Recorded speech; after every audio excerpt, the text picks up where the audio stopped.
Takže vítajte, milí poslucháči, vítame vás v ďalšom diele nášho Edencastu, tentokrát s naším hosťom, so slečnou Zuzkou Koženekovou, ktorá sa venuje psychosomatike, psychológii, má teda vyštudovanú aj psychológiu. Zuzka, vítaj. Jakub, ďakujem veľmi pekne, pozdravujem všetkých poslucháčov a teším sa na dnešný rozhovor. Mojou prvou otázkou takou na úvod je, že môžeš nám teda vysvetliť, čo presne znamená ten pojem psychosomatika?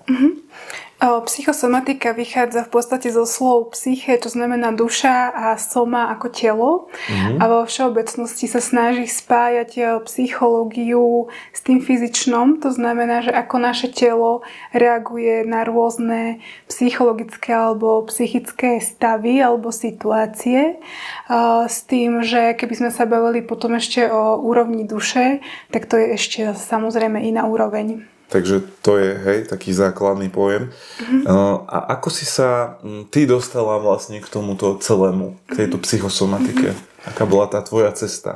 No moja cesta bola taká, že v 14 rokoch asi som si začala čítať knihy od doktora Murphyho o podvedomí, od Louise Hay, ako si preliečiť nejaké problémy, lebo mi nezaberali antibiotika na nejaké záležitosti telesné.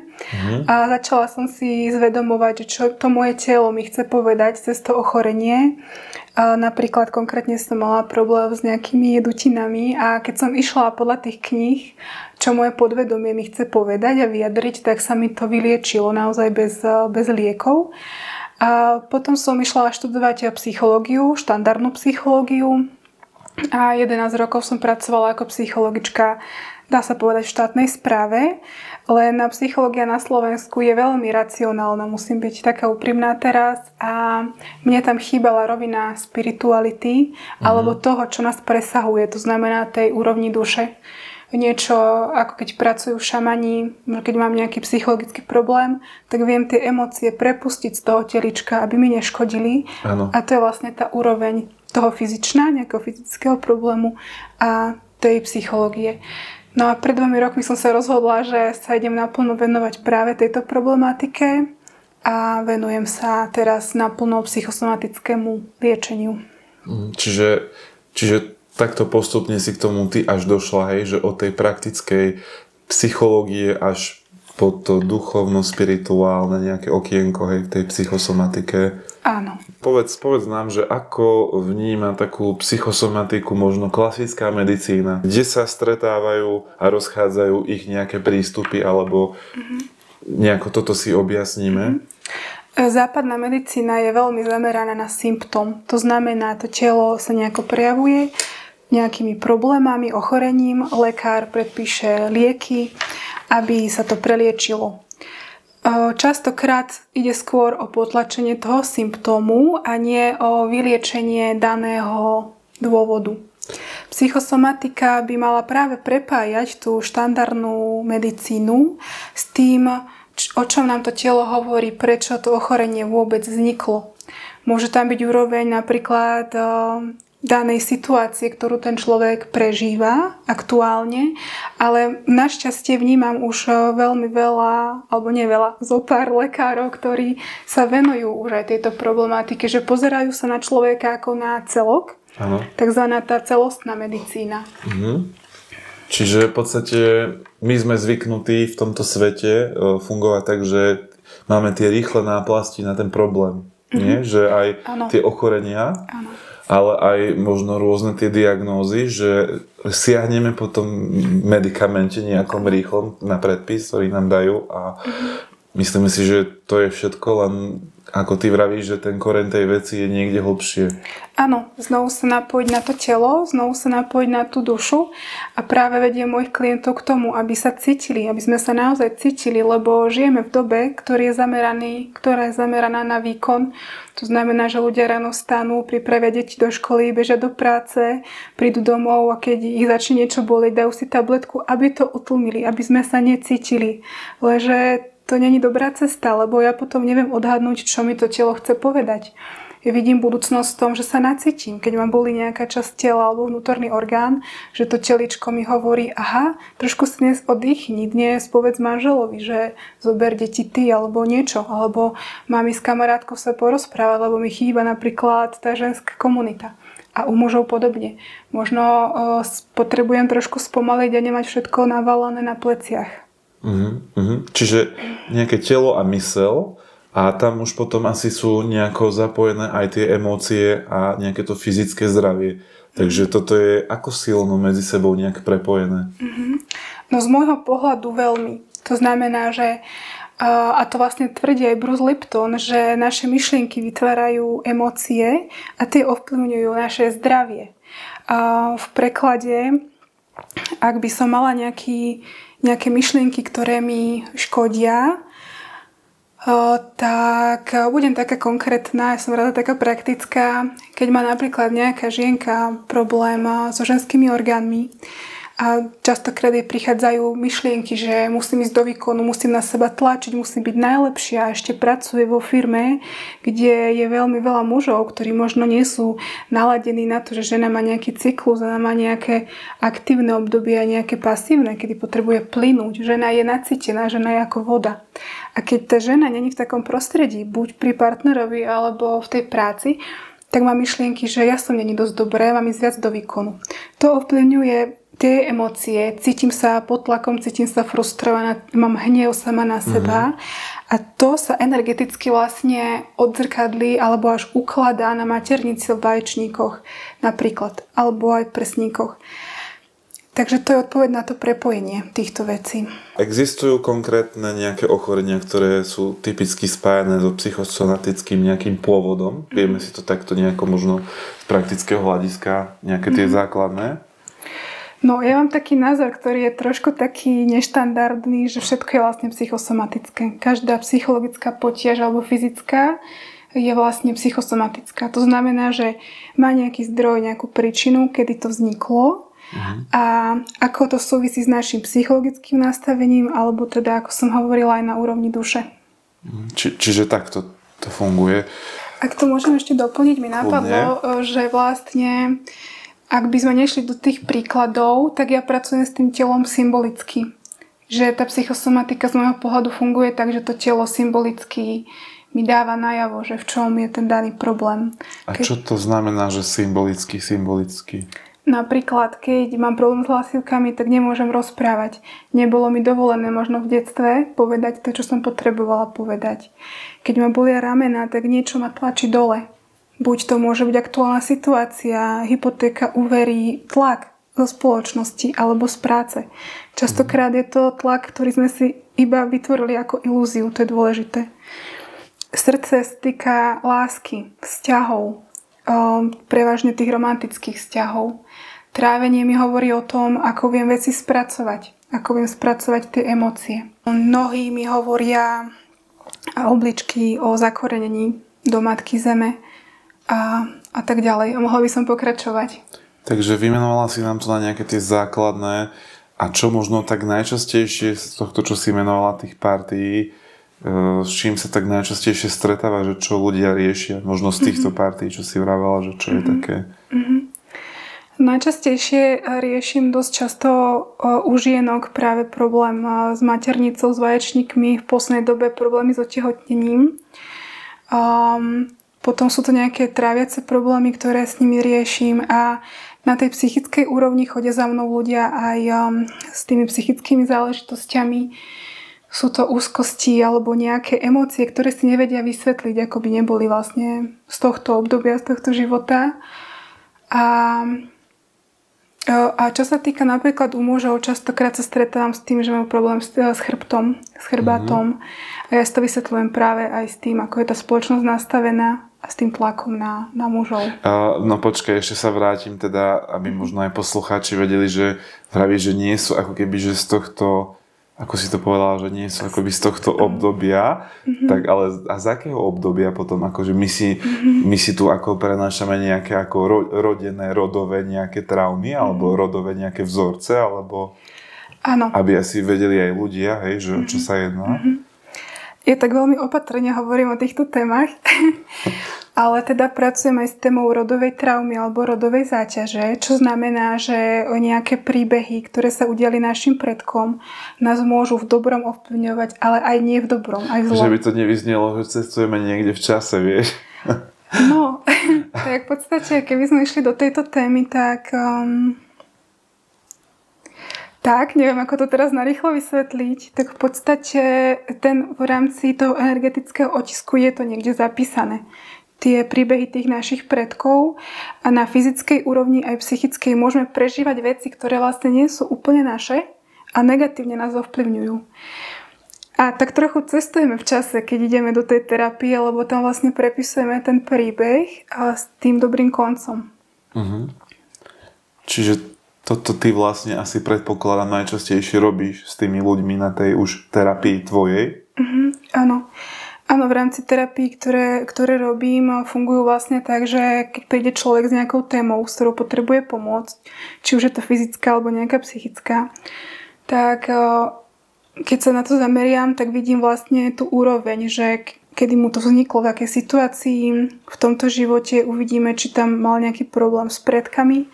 A teda ja pracujem aj s témou minulých životov, ale veľmi opatrne hovorím o týchto témach, lebo nie každý je naladený na tému reinkarnácie. Nie každý je na to aj otvorený a veľa ľudí to možno aj nechápe, ale určite sú nejaké, tie duše sa rodia rôzne na túto zem, nie? A teda ja som pozeral o tom rôzne dokumenty, aj však rôzni ľudia o tom vravia. A tie duše sú nové duše, staré duše, hej, nejaké sa tu vracajú pravidelne a tam sú asi nejaké tie prepojenia potom medzi tým, nie? Že... No nečakala som, že pôjdeš do takejto témy, ale áno, sú to vlastne tie duše, ktoré sú to už nejaký čas a funguje to vlastne tak, že tá naša duša si niečo naplánuje v tomto živote, čo potrebujem zažiť. A v iných životoch sa často stretávame s tými ľuďmi, s ktorých stretávame v tomto živote.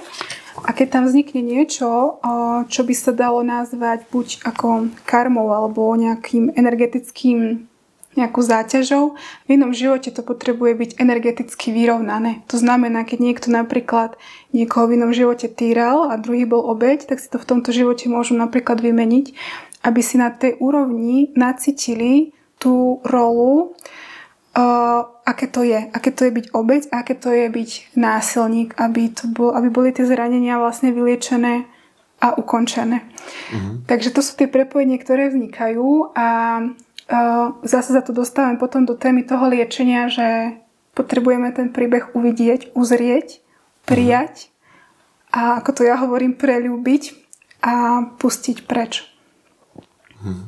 To je veľmi poučné. Neviem, či som to správne vysvetlila. Nie, ja si myslím, že veľmi dobre. Pozrieme sa teda ešte, že ako prebieha možno nejaká tá diagnostika toho psychosomatického problému. Hej, už povedz ty z praxe, že...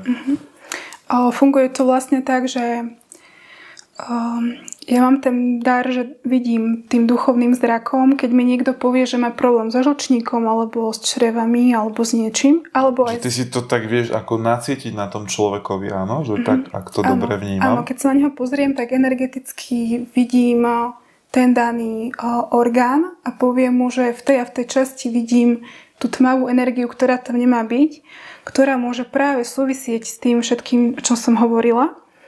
A v rámci tej diagnostiky ale vidím aj iné veci. Napríklad za mnou príde niekto problém s psychickým, že má nejakú úzkosť, ale pri tom, keď to začneme liečiť, tam vlastne ideme do liečenia napríklad nejakých vnútorných orgánov.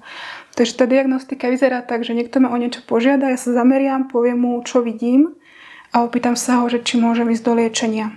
Asi dosť častokrát, a teda ja sa spýtam, že sú to asi možno aj dosť častokrát ľudia, ktorí možno už siahli po tých nejakých tých medikamentoch a už zistili, že im to aj nepomáha. Áno. A že už potom vlastne človek asi hľadá asi aj tie alternatívne spôsoby tej cesty, že k tomu zdraviu ako sa uzdravieť, aj toto, hej, akože sa stretávaš. Áno, mám podľa mňa tak viacero typov klientov. Jeden typ klientov sú tí, ktorí majú svojich šamanov, svojich nejakých terapeutov a mňa vyhľadajú, lebo sa im zapáčim, lebo mi nejako dôverujú, keď si pozrú ma na internete a chcú to ako keby doplniť to tými terapiami, ktorými už oni nejak si prešli, tak chcú ešte doplniť ten môj pohľad.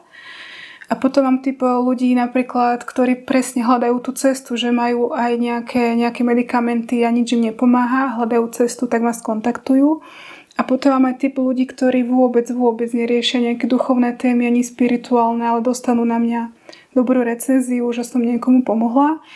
A paradoxne mám s nimi dobrú skúsenosť, že keď im poviem, čo robím, ja idem do takej úprimnosti, tak mi povedia, že poďme do toho a prekvapivo im to dokáže pomôcť. Uh-huh.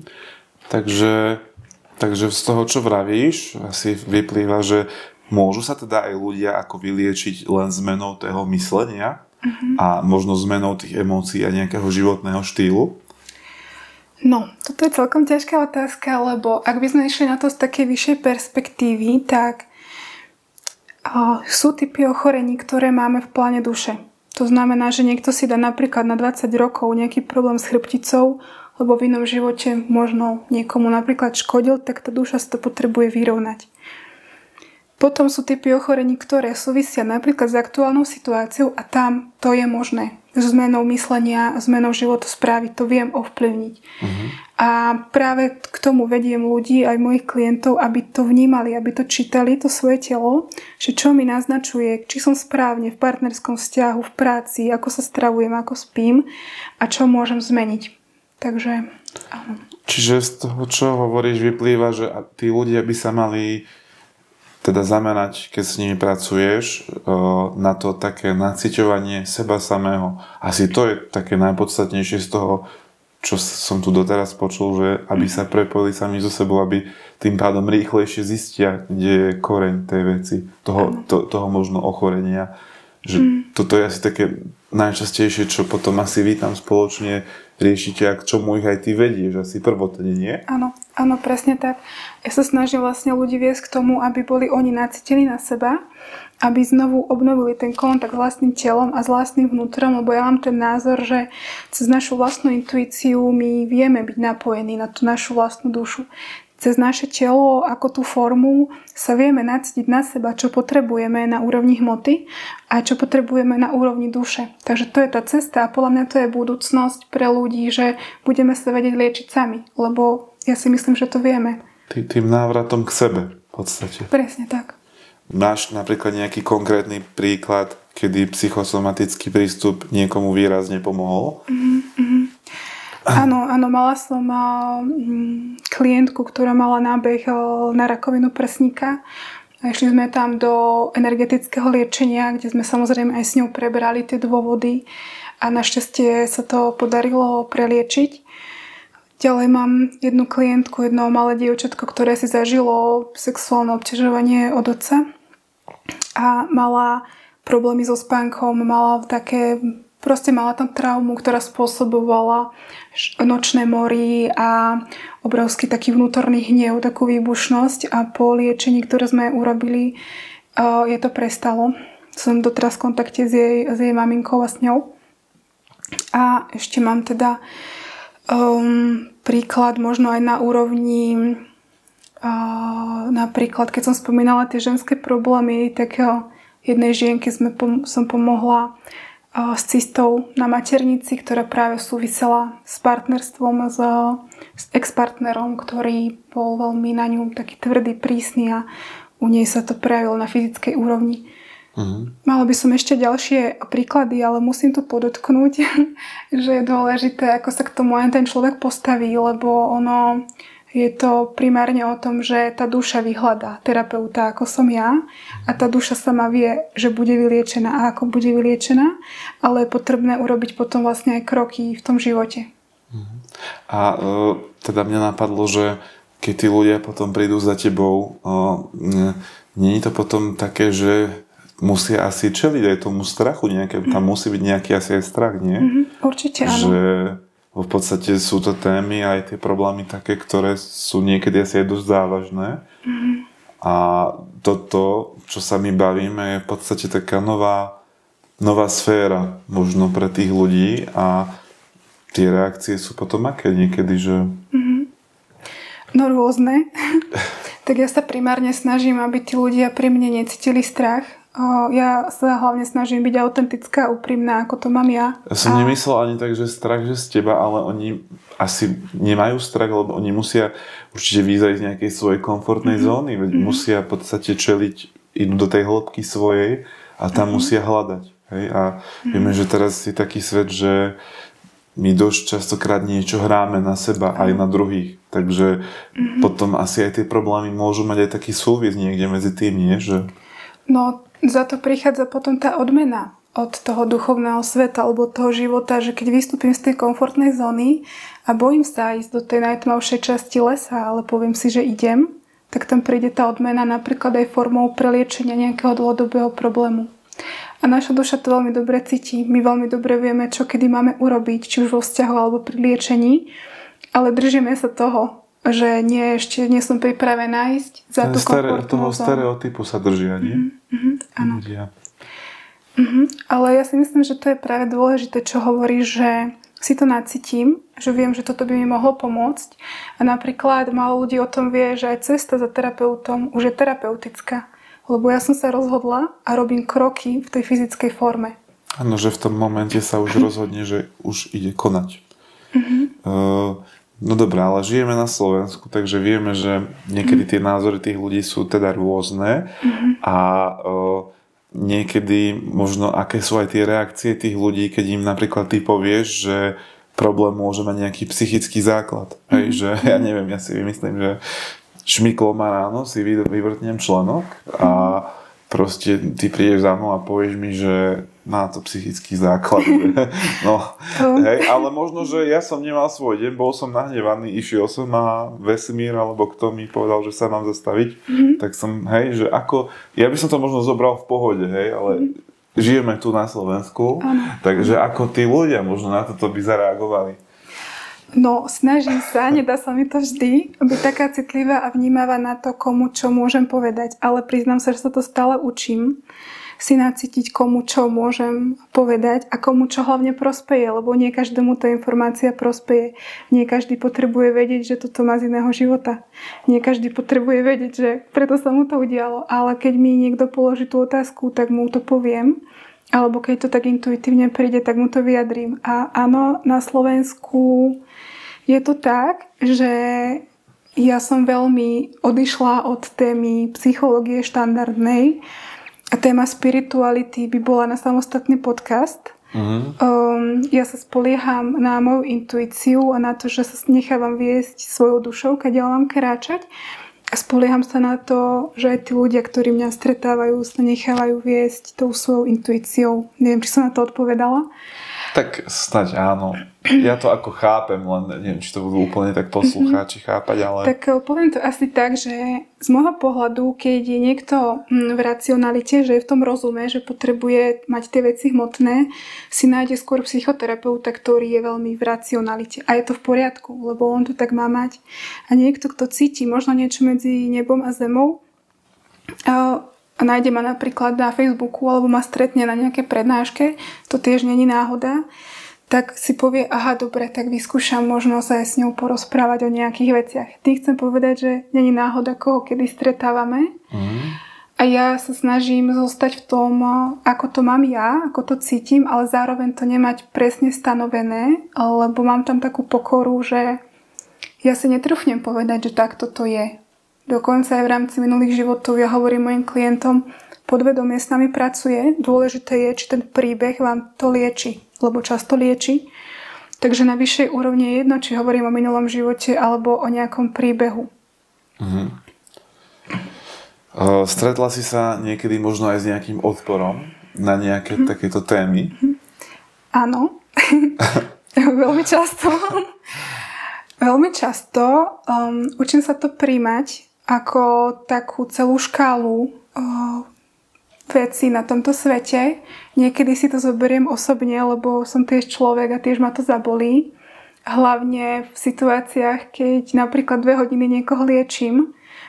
Pre každého liečiteľa je to energeticky náročné niekoho liečiť, to si málo kto uvedomuje. A potom sa stretnem s nejakým osočovaním, tak ma to trošku zabolí, priznám sa. A snažím sa to ale vnímať tak, že tu žijeme v spoločnosti, ktorá je, povedzme, v období takého rázcestia alebo takej duality, kde máme aj tmu, aj svetlo a snažím sa to príjmať, že je to takto. Na teraz. Tak myslím, že to bola dostatočná odpoveď. Prevencia a sebarozvoj. Čo môžeme robiť my v bežnom živote, aby sme predišli nejakým psychosomatickým problémom? To je asi tiež dobrá otázka. Áno, to je veľmi dobrá otázka.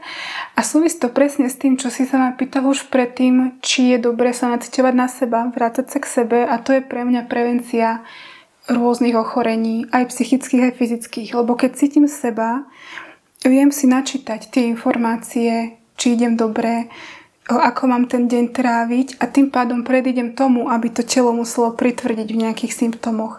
Lebo symptóm je už vlastne pritvrdzovanie toho telička, že som niečo nepočúvala, nejaký náznak, niečo, čo mi prišlo ako intuícia a ja som to odignorovala. Napríklad som dlhodobo vo vzťahu, kde už tak veľmi nechcem byť, ale mi to vyhovuje z rôznych dôvodov a v podstate mám toho človeka rada, ale cítim, že tam má byť niekto iný, ale nepočúvam to. Tak telo začne vytvárať rôzne symptómy, napríklad aj v tej ženskej oblasti alebo u mužov v tej mužskej oblasti, aby nás tom zastavilo, aby sme napríklad nešli do tej intimity, aby sme sa zamysleli nad tým, že milujem tohto človeka, chcem s ním byť.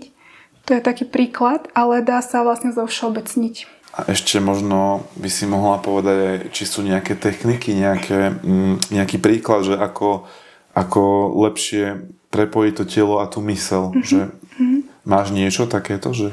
Áno, dokonca robím vlastne aj workshopy, ako sa naciťovať vedome na telo a takú základnú techniku pre ľudí, ktorí vôbec nie sú zvyknutí pracovať s meditáciami, s relaxáciami, tak odporúčam mojim klientom iba dýchať. Iba sa nacítiť na to, že dýcham a buď si položiť ruku na srdce alebo na brucho, alebo si večer pustiť nejakú relaxačnú hudbu a iba chvíľku pozorovať, ako sa naozaj mám a skutočne sa opýtať sám seba a svojho tela, ako sa naozaj mám.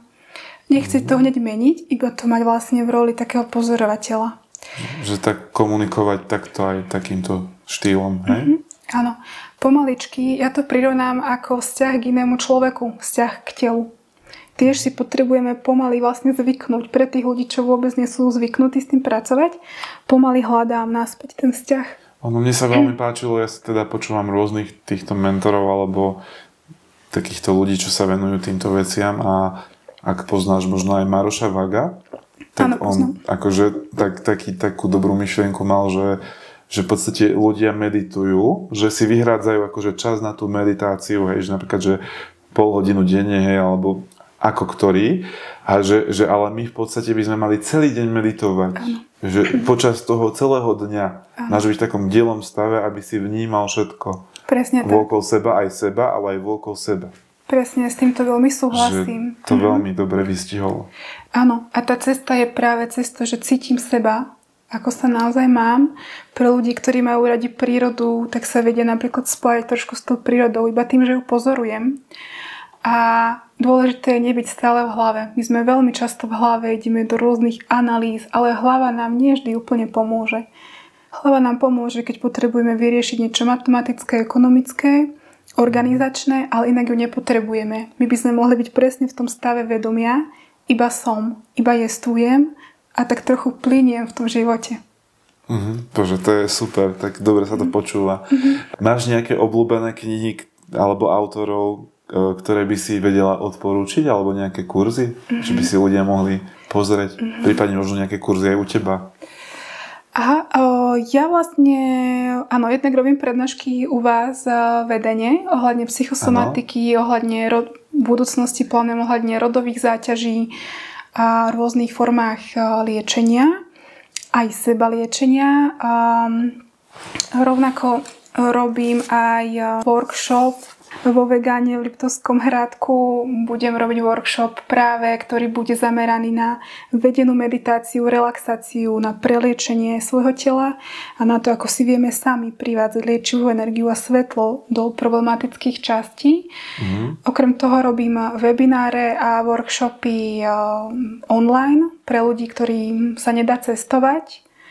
A to je na teraz všetko. Takže Ak sú nejakí ľudia, ktorí sú možno v rámci Slovenska, ktorí ťa nezastihnú priamo niekde tu na Mikuláši a v okolí, môžu sa na teba nakontaktovať, vieš s nimi si ty aj urobiť také online sedenie, stretnutie?